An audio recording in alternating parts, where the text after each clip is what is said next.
It's an unlikely pair, a criminal defense attorney and the chief of police. Usually on opposite sides of the courtroom, now something personal is pulling the two men in our community together. In an exclusive story only on NBC15, NBC15 investigates Hannah Anderson and chief photographer Jeremy Nichols share their message.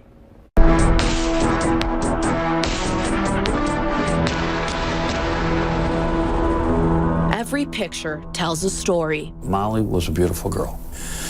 She always lit up her room. A story of promise and potential. She had talent, she had drive. Chris Van Wagner remembers his oldest daughter, Mollie, for her warmth and beauty. But he also remembers the darkness and despair. She pushed away her family and she pushed away her friends. These pictures tell a different story.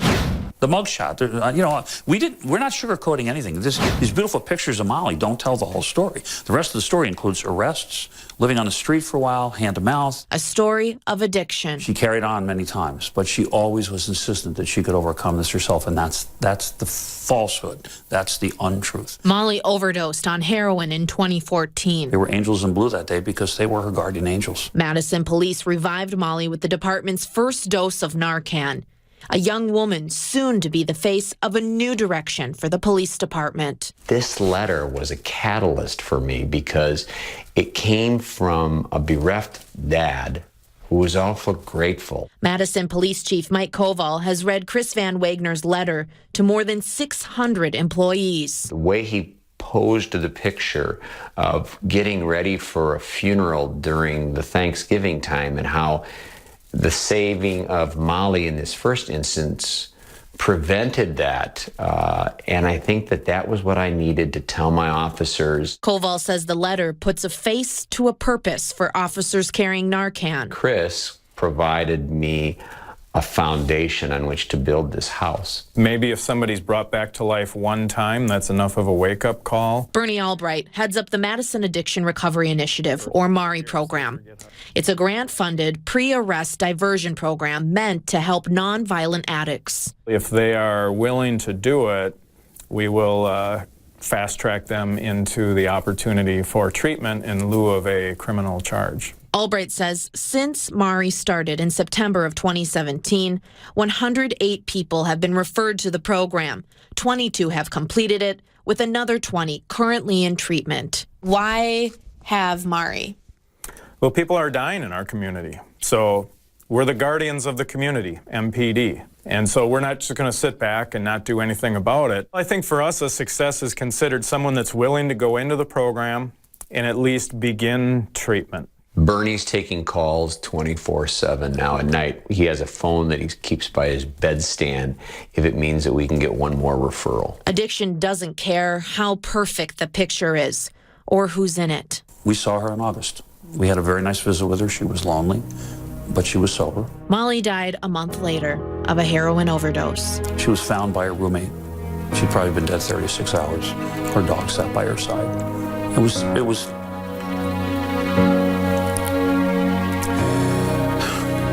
hard news to get. If that news can be spared one person, it would be wonderful. It would be just wonderful. So why not?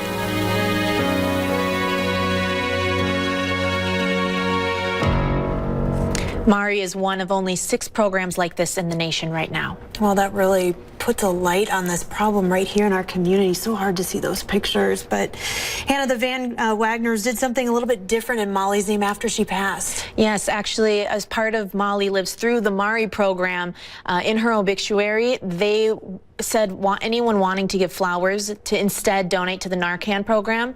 And just checking with Chris today, he tells me about $14,000 have been donated. And because of donations, MARI is also expanding with its new outreach program. The outreach includes follow-up visits and resources for families. And Mollie just passed away in September, and still an emotional time, understandably, of course, for the family. You can hear it in her dad's voice. Yeah, very emotional. It was an emotional interview and time we had with him and Peggy. When I asked Chris why share this story now, he said there's no time to wait. People are dying every day in our community, and if Mollie's story just helps that one more person, that's what they're hopeful for. Yeah, very, very sad, but we also want to thank Chris and Peggy for sharing about Mollie. Yeah, absolutely. Thank you to them. One of those 20 people who has completed the program is Shawn Sevilla. Sevilla is a mother of 2 working full-time. She's one of the first to complete the program and is a success story, but it wasn't without hitting rock bottom. Sunday morning, and my daughter had come upstairs to ask me a question. I was in bed sleeping, and when she found me, my lips were blue. Woke up again to my room full of people.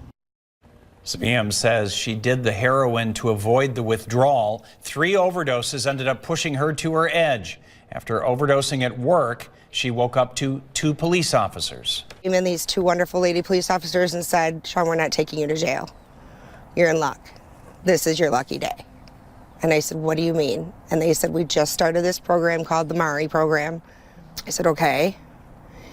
And she said, it's a program where we help addicts and get them into recovery instead of going to jail. Sevilla says the Mari program works. The program includes 6 weeks of intensive in or outpatient treatment for 3 hours a night, 4 days a week. And after that, a meeting once a week. She says she feels great now and is so thankful for the Mari program.